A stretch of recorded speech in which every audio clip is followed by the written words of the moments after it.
Gloire à Dieu. Nous sommes très reconnaissants au Seigneur. Et je prie que la grâce abondante de Dieu soit déversée dans votre vie, que nous sommes en train de considérer la parole de Dieu en ce moment. Alors, baissons la tête pour la prière. Papa, merci pour ces moments merveilleux dans ta présence. Nous voulons te célébrer pour ta grande bonté et ta fidélité infinie. Merci pour ce que tu nous donnes d'entendre et de comprendre en ce moment. Que toute la gloire te revienne. Au nom de Jésus, nous avons prié. Amen. Gloire à Dieu. Alors, nous voulons vous souhaiter la bienvenue et principalement la bienvenue aux femmes parce que nous voulons nous adresser à elles en ce jour et je prie que vous soyez prêtes pour entendre la parole de Dieu vous concernant et Dieu, effectivement, va vous bâtir. Le message est intitulé « Les véritables héroïnes dans un monde instable ». C'est-à-dire des femmes courageuses, des femmes championnes dans un monde instable. Donc, les véritables héroïnes dans un monde instable. Alors, voyez, quand nous lisons dans la parole de Dieu, Ruth, chapitre 1. Allons dans Ruth, chapitre 1, et nous lisons le verset 16. La parole de Dieu nous dit là-bas, verset 16. Il dit, Ruth répondit, ne me presse pas de te laisser, de retourner loin de toi. Où tu iras, j'irai. Et où tu demeureras, je demeurerai. Ton peuple sera mon peuple et ton Dieu sera mon Dieu. Voyez, ne me presse pas démontre l'attitude d'une femme de caractère, ayant un esprit analytique. Une femme résolue à la décision irrévocable. C'est une femme qui ne recule devant rien, devant aucun défi. Une femme dont la destinée est assurée. Voyez, c'est une femme, mais une femme équilibrée. Alors, c'est le contraire d'une femme indécise, instable, incapable de se résoudre. Alors, conditionnée aux circonstances de la vie.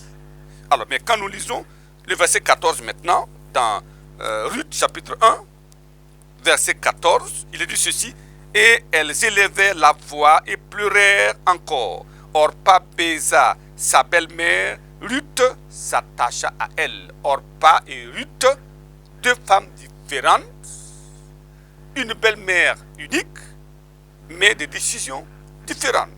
Orpa est retournée. Voyez, cette femme était tombée dans le défaitisme. Elle a manqué de consistance, elle a manqué de lucidité, son instabilité démontra sa faiblesse de caractère.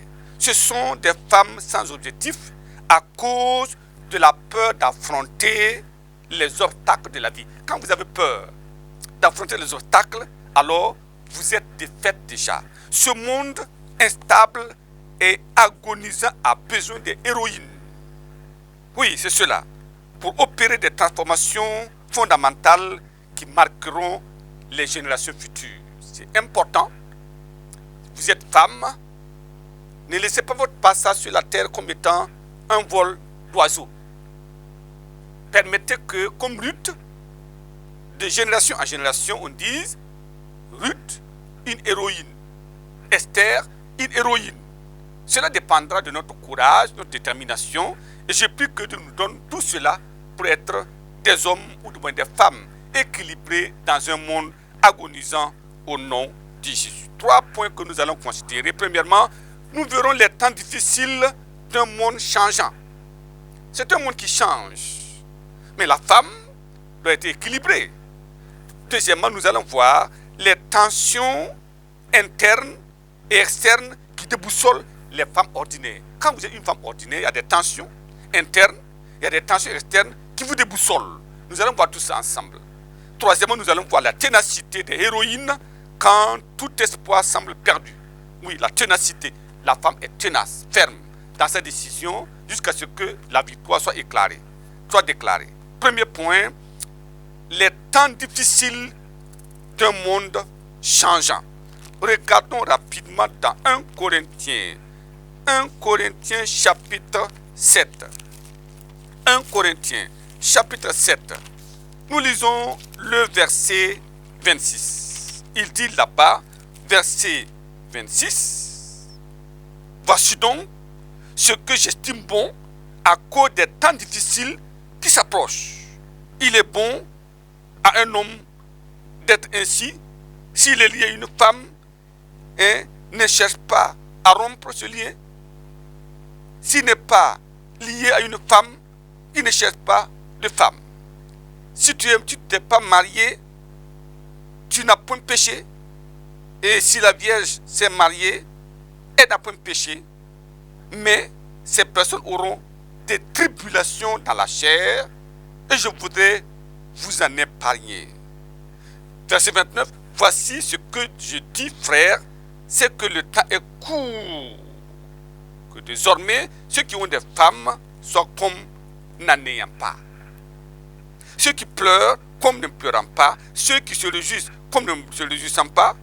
Ceux qui achètent comme ne possédant pas. C'est pour dire quoi? Le temps est dur. Nous devons nous concentrer sur des choses essentielles. C'est très très important. Alors voilà pourquoi ce temps de trouble-là amène beaucoup de gens à ne pas comprendre qu'il y a des décisions inéluctables, inchangeables à prendre. Le temps est court. Quand vous lisez, regardons quelques éléments de ce temps court-là, dans 2 Timothée chapitre 3, 2 Timothée chapitre 3, le verset 1, il dit « Sache que dans les derniers jours, il y aura des temps difficiles, car les hommes seront égoïstes, amis de l'argent, fanfarons, hautains, blasphémateurs, rebelles à leurs parents, ingrats, irréligieux, insensibles, déloyaux, calomniateurs, intempérants, cruels, ennemis des gens de bien, traîtres, emportés, envieux d'orgueil, aimant le plaisir plus que Dieu, ayant l'apparence de la piété, mais reniant ce qui en fait la force. Éloigne-toi de ces hommes-là. » Voilà l'état, les temps difficiles dont l'apôtre Paul parle. C'est pour dire que nous avons besoin de ne pas perdre de vue ce combat que le croyant doit mener pour s'assurer qu'il arrive à bon port au temps fixé par Dieu. Le monde a perdu tous les repères. Quel remède miracle faudrait-il pour un monde aussi malade et dont la souillure dégage une puanteur insupportable? Qu'est-ce qu'il faut faire? C'est ça la vérité. Et maintenant, alors, 2 alternatives se présentent devant vous les femmes. Premièrement, soit subir et se laisser emporter. On dit mais le monde est mauvais, alors on se laisse emporter, soit le transformer et la génération future se souviendra de vous. Nous devons transformer le monde. On ne doit pas permettre au monde de nous transformer, mais nous sommes dans le monde pour transformer le monde. Si nous décidons de transformer le monde sera transformé. Deuxième point, les tensions internes et externes qui déboussolent les femmes ordinaires. Et je prie que vous ne soyez pas une femme ordinaire.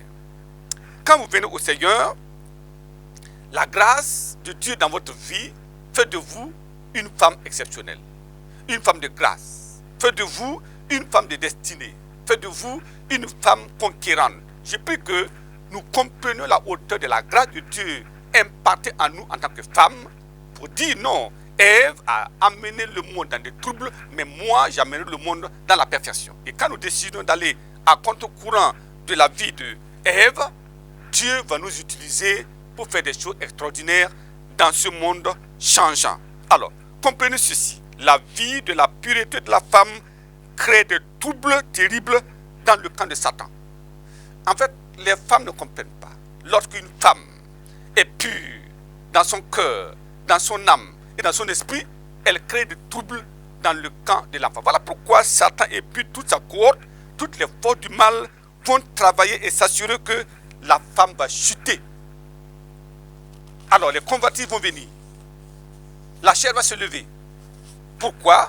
Il faut que la femme soit déchue de la grâce. Et je prie que comme nous comprenons la parole de Dieu, nous allons dire non, je ne me laisserai pas amené à la chute parce que si je chute, l'enfer sera content. Si je tombe dans l'impureté, alors le monde des ténèbres sera content. Pendant ce temps, le ciel est malade parce que j'ai failli et je suis tombé. Alors je ne tomberai pas par la grâce de Dieu et nous tenons ferme au nom de Jésus. Regardons dans 1 Timothée chapitre 5, le verset 6. 1 Timothée 5, le verset 6, il dit ceci: mais celle qui vit dans les plaisirs est morte, quoique vivante. On dit une femme qui vit dans les plaisirs de la chair. La Bible dit qu'elle est morte. Elle peut courir, elle peut chanter, elle peut faire ceci, elle peut monter des gros diplômes, mais si elle vit dans la chair, elle est déjà morte. Elle peut même prêcher l'évangile, mais si elle vit dans la chair, la Bible dit, elle est déjà morte. Il n'y a plus rien encore dedans. Voilà pourquoi c'est important de noter. Plusieurs femmes, selon leur catégorie, subissent des tensions diverses. Satan va travailler pour amener toute cette catégorie de personnes dans des situations terribles. Alors, prenons ces cas-là. Premièrement, quelles sont les tensions des femmes non mariées et les filles et les jeunes filles? Quand une femme n'est pas mariée, quand vous êtes une jeune fille, quelles sont les tensions? Premièrement, tension interne, vous avez la pression de la chair, la volupté agressive, la peur de ne pas trouver un bon mari, la tentation de compromettre. Voilà, vous êtes environné dans cet espace et voilà, vous êtes troublé. Ça, ce sont des tensions internes qui vous poussent à aller hors et aller dans le péché. Alors, les tensions externes maintenant, c'est le harcèlement des hommes impudiques. Vous voyez, des hommes qui vous approchent, qui font des choses, la peur des opinions et des jugements du monde autour de vous, la pression des parents. Tu ne te maries pas, pourquoi tu fais ceci? Et tout ce sont des tensions externes qui peuvent pousser la femme à commettre l'irréparable. Deuxièmement, les tensions des femmes mariées. Quand vous êtes marié, quelles sont les tensions? Tensions internes, c'est la déception d'un mari insatisfaisant ou infidèle. Vous avez espéré un mari satisfaisant. Maintenant, vous voyez que celui-là, il n'est pas ce que vous attendiez, ou bien vous avez en face de vous un mari infidèle. Ensuite, vous avez la peur, quelquefois, la peur de se faire voler son mari. Et voilà pour vous contrôler tout le temps. Où est-ce que tu étais? Tu es parti où? Tout ça, la peur. Voilà. Ensuite, la douleur d'un mariage raté. Alors, c'est comme ça, il y a des gens qui ont raté leur mariage. Et les oppressions de la stérilité, même non confirmées. On dit, mais ça fait 3 ans, 4 ans, n'a pas d'enfant, et alors, paf, c'est fini, c'est une oppression maintenant, et les problèmes continuent de se multiplier. Et vous avez, alors dans les tensions externes, les crises provoquées par un mari impossible. Il est impossible, il arrive, il fait tout, il mélange tout, alors c'est des crises. La provocation des hommes pervers au travail. Vous êtes au travail, des hommes pervers viennent pour créer tous les problèmes du monde. Alors, vous avez aussi des amis, qui sont aussi mauvais et qui peuvent créer des problèmes. Les douleurs causées par la perversion des enfants. Vous avez des enfants, vous voyez qu'ils sont en train de dérailler, aller dans le monde. Alors, les crises matérielles et financières. Voilà comment une femme mariée peut être dans des tensions. Maintenant, troisièmement, les tensions des veuves. Vous êtes veuve, votre mari est parti. Alors, vous avez la douleur de la solitude, les problèmes de manque de provision, la maltraitance des hommes, l'insomnie ou de l'insoumission des enfants. Et vous êtes là en train de dire, mais comment je vais faire? Quatrièmement, les tensions des mères célibataires. Vous n'êtes pas marié, mais vous avez des enfants. Alors, quelle tension? Vous avez les tourments de ne pas trouver le compagnon de la vie. Vous dites, ah, le temps est passé, j'ai déjà un enfant qui va venir vers moi. C'est des problèmes. Le poids insupportable des charges. Vous devez vous occuper de cet enfant, de vous-même. Alors, c'est un problème. Cinquièmement, les tensions des femmes séparées. Vous êtes une femme séparée, mariée, mais le mari est parti. Quelles sont les tensions? Les crises de la haine contre ce mari infidèle ou ce mari mauvais qui vous a abandonné. Donc, c'est des crises de la haine. Alors, vous avez les mépris des hommes et la moquerie des autres femmes. Ah, mais tu n'as pas dit où est ton mari? Divorcé là. Alors, donc, ce sont ces choses qui amènent les femmes dans des tourments. Sixièmement, les tensions communes à toutes les femmes. Quelle que soit la catégorie, il y a des tensions communes. Premièrement, l'angoisse de l'impureté ou la pression de perdre la pureté. Quand vous êtes dans l'impureté, vous êtes tombé dans l'infidélité, vous êtes tombé dans la fornication, dans l'impudicité. Alors, l'angoisse. Ou bien vous n'êtes pas encore tombé, mais vous voyez, il y a toute une lutte, la pression des hommes, et vous risquez de perdre, et vous avez les angoisses des maladies et des oppressions démoniaques. Vous avez la peur de l'insécurité pour les membres de la famille, et vous avez les attaques sataniques directes ou indirectes. Voilà tout un ensemble de choses dans la vie de la femme qui l'amène à baisser les bras. Troisième point, alors la ténacité des héroïnes quand tout espoir semble perdu.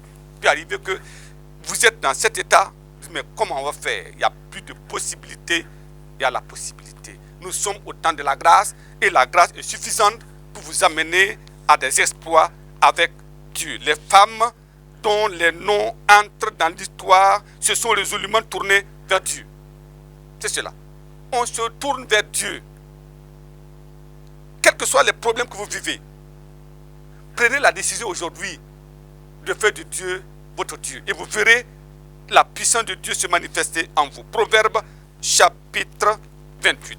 Proverbe chapitre 28. Nous lisons le verset 13. Proverbe 28. Le verset 13 nous dit ceci. Celui qui cache ses transgressions ne prospère point, mais celui qui les avoue et les délaisse obtient miséricorde. Regardez dans votre vie. Regardez. Qu'est-ce que j'ai fait? Quelle est la porte que j'ai ouverte? De quoi je suis coupable? Ouvertement. Sans chercher à justifier en disant oui, c'est à cause de ceci, mon mari est ceci, la vie est difficile. Non. As-tu commis le péché, oui ou non? Est-ce que ton cœur est à Jésus, oui ou non?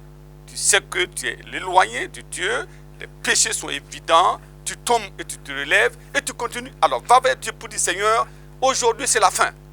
J'avoue tout ça et j'abandonne. Touche-moi Seigneur, vous verrez le miracle de Dieu venir sur vous au nom de Jésus. Alors, cela est primordial. C'est un demi-tour, une repentance sincère, un abandon total, une confiance aveugle en Dieu et en ses promesses et une ténacité légendaire. Alors maintenant que vous avez dit non, vous restez ferme en disant il n'y a rien à faire, pas possible. Devant certaines situations, seules les héroïnes resteront la tête haute. Prenons des cas. Juge chapitre 4, verset 1, il est dit là-bas, les enfants d'Israël furent encore ce qui déplaît à l'Éternel après qu'Éhud fut mort, et l'Éternel les vendit entre les mains des Jabins. Alors, les hommes ont été vendus au péché. Alors, Déborah, face au chef qui était vendu au péché, il n'y a personne là. Les hommes, tout le monde est parti. Et voilà comment Déborah s'est levée. Alléluia. C'est cela. Il est dit dans la parole de Dieu, Juge chapitre 4, 5, verset 7, les chefs étaient sans force en Israël, sans force, quand je me suis levé, moi Déborah, quand je me suis levé comme une mère en Israël. Voilà une femme. Elle dit, mais tous ces chefs-là qui devaient gouverner, ils ont démissionné. Mais moi, je me lève comme une héroïne. Voilà comment elle s'est levée.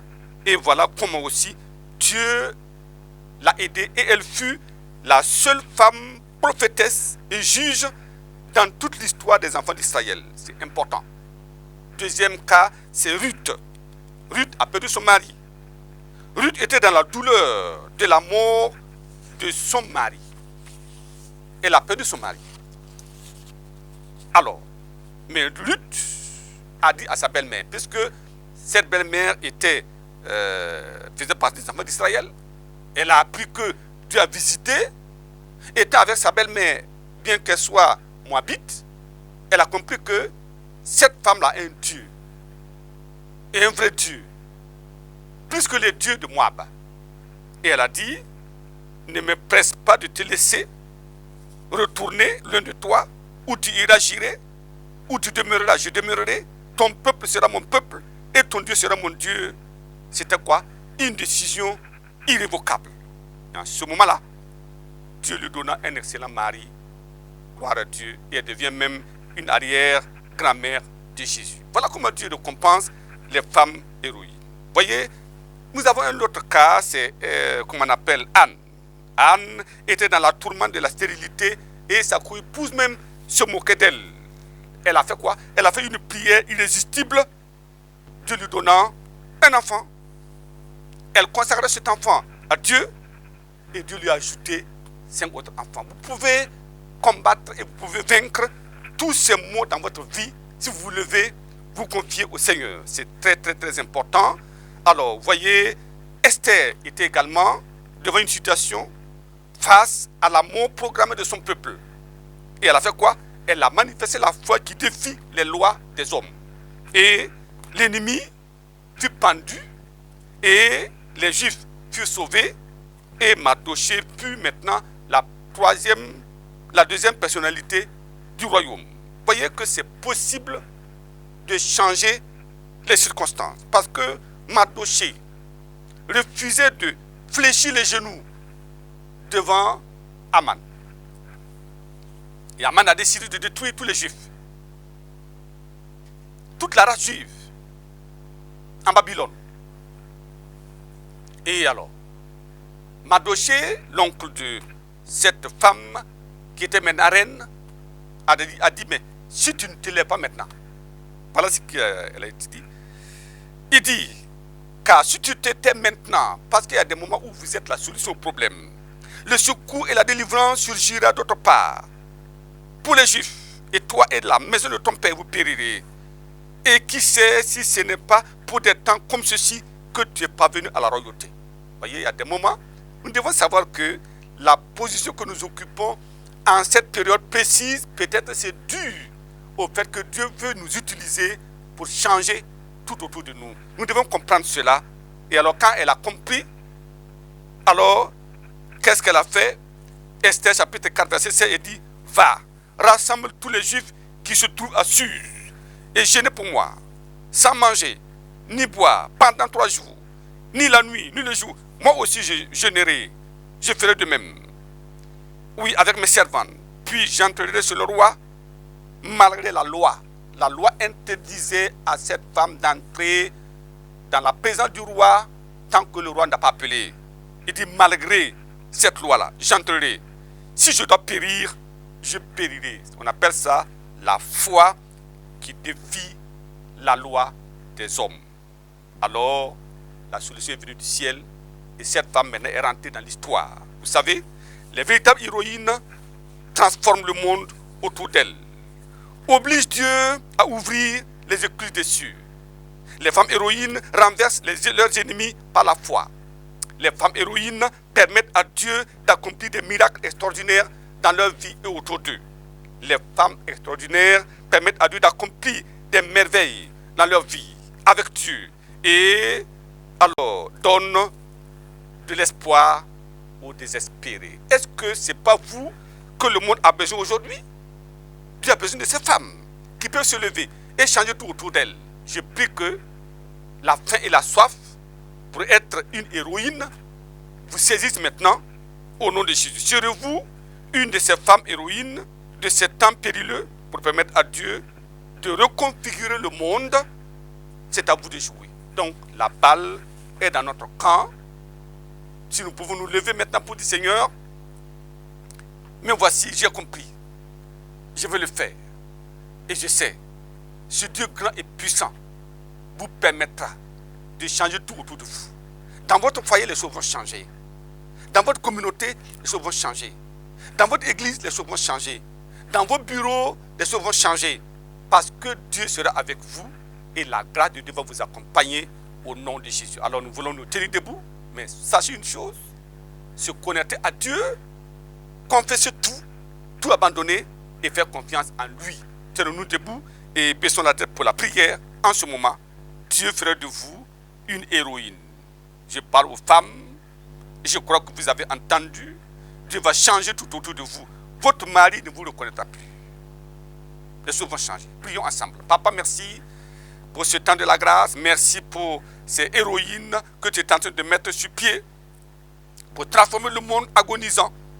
Ce monde instable, les femmes sont capables de changer ce monde si ton esprit pénètre en elles. Je prie et je demande, comme elles confessent leurs péchés et prennent la décision d'être des héroïnes, accorde la grâce au nom de Jésus. Nous te disons merci Seigneur parce que c'est fait. Au nom puissant de Jésus, nous avons prié. Amen. Amen. Au nom puissant de Jésus,